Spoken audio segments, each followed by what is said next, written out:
ଜୟ ଜଗନ୍ନାଥ। ଗୋଟିଏ ବସ୍ତିରେ ମା ଓ ପୁଅ ବାସ କରୁଥିଲେ।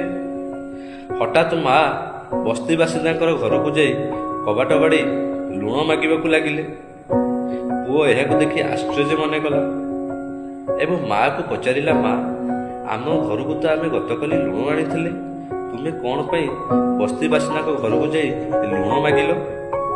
ମା ପୁଅର କଥା ଶୁଣି ହସିବାକୁ ଲାଗିଲା ଏବଂ ସୁନ୍ଦର କଥାଟିଏ କହିଲା, ପୁଅରେ, ଆମ ବସ୍ତିରେ ସମସ୍ତ ପଡ଼ୋଶୀ ଭାଇମାନେ ବହୁତ ଗରିବ ଅଟନ୍ତି।